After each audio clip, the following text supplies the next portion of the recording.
as that way. And let us talk about the nested dimension model. So this is something that's starting to materialize within my own mind, and it's flowed out of neurodiversity gifts. And so I think that it's like the Old Testament was a precursor for what was going to happen in the New Testament. And for example, the temple in the Old Testament was a physical place. In the New Testament, it's metaphorical and becomes us. We become the temple. I think that in our own lives, there's progressive revelation that builds on what has come before. And so in my own life, in mapping out neurodiversity gifts, it's starting to lead towards this like metaphysical map. So what did we learn from neurodiversity gifts? Those who took it, it follows that hero's journey where it starts in the world that we think that we know in the West. And then it explores a little bit beyond the visible of what we know with frequencies in the science of mind. We get deep with depth psychology and Carl Jung's neurodiversity. And then we leave the known world and we're in beyond culturocentrism, learning from different cultures. We leave our current time, learning from different time periods, and then come back to that mysterious and yet treasure-filled terrain of dreams and your compass of metaphor, landing in the postmodern or metamodern world with fresh gifts to bring back. It's exactly what we've been talking about. So what do we extract? What is the thread that weaves all of these together? I think that there's a message. And from neurodiversity in the West section, we learn that we can appreciate being wired slightly differently, which is what neurodiversity means. That actually there can be some gifts, the intelligence, God that set up this known universe, made us all different for a reason. In section number 2, the frequencies of science of mind, we learn that there's an unseen dimension that this wiring allows us to access.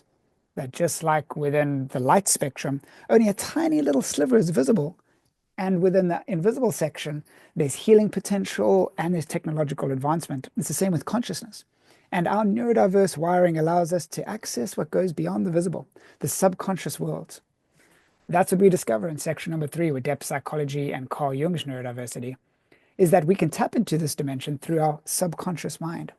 That Carl Jung, by diving into the unconscious, he thought that it was just him, but it opens up into this larger collective.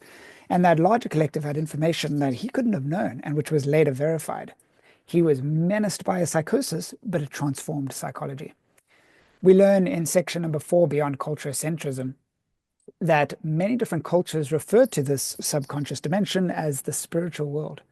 They've known it for a long time, and many different cultures know that the subconscious is a portal towards the spiritual dimension. We learn that this isn't anything new. In section number 5, we learn that since ancient times, it's been known that this world is as real or more real than our societal one, and the spiritual masters can teach us how to navigate it. And then as we come back to that familiar and yet mysterious world of dreams and your compass of metaphor, we learn that through imagination and dreams, we can learn the forgotten dynamics of the mind and soul. And metaphor is one avenue that can teach us to navigate our multidimensionality. And then finally, as we bring that gift back, we discover that by navigating these dimensions, we can bring fresh insights and collective transformation into our meta-modern world. In doing a bit more research, I think meta-modern is a better word to describe our time than postmodern. And so that I think is the thread, and there they've kind of been laid out into bullet points for you. This is what I outline in the paper, which I'll stick in the chat, the link for it a little bit later on. But there's an unconscious world that our neurodiverse wiring allows us to tap into, which is the spiritual world. It's the same world of dreams, and we can learn how to bring back gifts from it. If we now present the polyolim model or the nested dimension model, it might allow us to tap into and have a visual depiction of how some of these dynamics might work. So I have a few little points here about how this works. So poly means many in Greek. Olam means worlds in Hebrew. So it's a fusion of Western and mystical culture, and it basically means nested dimensions, like a Russian doll. Each of these different dimensions of body, soul, and spirit are within each other. And maybe, I don't know, like I was kind of taught that within my body, the spirit's somewhere in there. It maybe lives, I don't know, like in the center of the brain or something like that. Maybe it's a pineal gland. I don't think so. I think that we live within the spiritual dimension, and our soul and the mind actually contains the body. And that's why there's idealism that the mind is actually primary over matter. So that's the nested dimension model. And this is happening simultaneously. It's not like we leave this dimension to go into the other dimension. Let's test it right now. You know that you can feel your body, right? You can feel it pressing up against that chair. You know that you're in the body dimension. And if you're listening to these words and you're thinking, you're also in the soul dimension with its components of mind, will, and emotions. So it's not like you leave the body and then you're in the thoughts. No, it's happening simultaneously. And the same thing with the spiritual world, which is the eternal dimension. There's a dimension of time that linear thinking cuts out. The eternal dimension isn't just more time. Eternity is happening right now. It's the richest dimension, the eternal present that linear thinking and the prefrontal cortex cut out. The spiritual world is happening right now. And within that world, there's beings, there's dynamics that might be talking to us. You could call it inspiration. It could be your compass of values and meaning and purpose. And so the soul, what is the soul? I draw on Aristotle's entelechy. It's kind of a pattern. So if you could see it like a magnet, you know, like if you have a magnet and then there's iron filings, the iron filings will like line up in this pattern because all the cells in our body are being replaced like every 7 years. And yet, why do we look the same? Why can we recognize each other? It's because there's some sort of an organizing pattern or principle in entelechy around which matter is clustering. And so this pattern can change. The spiritual domain can change the pattern of the soul. The soul can change the pattern of the body. So these dots represent meaning and purpose. In Aslan's way, they could be seeds of the word, logos. It's constructed with it. This whole world is constructed with it. You can see that the spiritual dimension has the highest concentration of these little dots of meaning. And then in the soul world, it's a little bit more dispersed. And in our bodily dimension, there's bigger gaps between finding these moments of mystical insight, these logos. And yet the whole world is constructed of them. So the higher levels energize the lower levels. The spirit world is what energizes the soul world, and the soul world is what energizes the body. That ties into what we were saying earlier. Why does pain go away when we're having a good time? It's because we're more immersed from the soul dimension, and that's feeding joyous energy into the body. What happens at death is that the soul is drawn back into the spirit world, which created it. And so it pulls its energy away from the body. And that's these transitions that happen at death.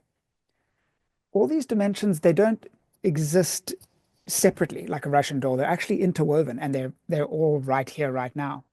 We could see them not as being higher or lower necessarily because they're beyond space and time, but we could also see them. So in this model, I guess the spiritual dimension is higher, but we could also see it as the opposite. We could use a programming metaphor to describe the inverse, that on the deepest level is the coding language, that the spiritual world is coding language from which the soul level is constructed. We've built upon that to construct various operating systems. There's the Mac operating system and the Windows operating system.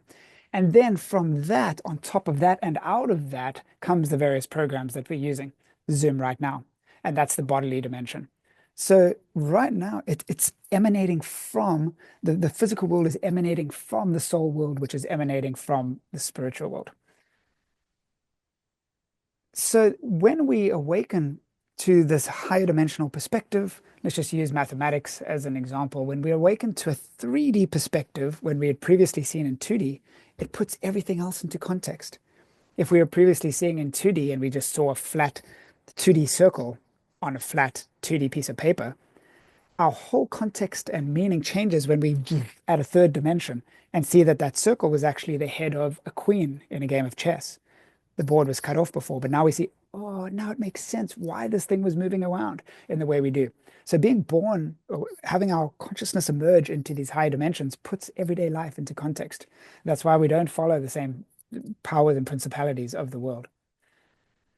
And it's the thread of metaphor that connects all of these different dimensions. So that's like hieroglyphics. I don't know if you can see it there, but metaphor is what links all of these dimensions simultaneously. When we see something in the physical world, it's actually a metaphorical depiction of what's happening in the mind. You could call that a synchronicity. And that's what's a metaphorical representation of what's happening in the spiritual world. There's two great thinkers who thought this. Emanuel Swedenborg, a genius neurodiverse scientist in the 1800s, he said that the whole physical world is a metaphorical representation of God. For example, the sun represents God in this dimension. It's like a full-on real representation in our dimension of God. And everything that happens in your daily life after you end this meeting, if you use metaphor to see the significance behind it, you're actually waking up more and more to your soul and then the spiritual dimension. Swedenborg was able to predict the day of his death to the day, boom, and he did die on that day. He was able to predict that his house was about to be burnt down when he was 400 miles away, and indeed that was the case. His house was about to be burnt down. He was able to access knowledge from a high dimensional perspective that was verifiable within the bodily domain. And then there's Rupert Sheldrake, who's a modern scientist, and he believes in a kind of form of panpsychism, that everything's alive, and that the sun is a living, sentient being. And it carries this metaphorical life-giving capacities because everything is filled with life. And so it makes us see our world in completely different ways. This is just the first iteration of it. That's how it works, right? We just kind of point in the dark and fingers pointing towards the moon, towards the light. But now I'd love to hear your guys' thoughts. How can we make this better? What do you think about the whole model? So thank you very much. I already see hands up. This has been a blast. Cool. Join our next gathering. For the date and time, check out aslansway.com.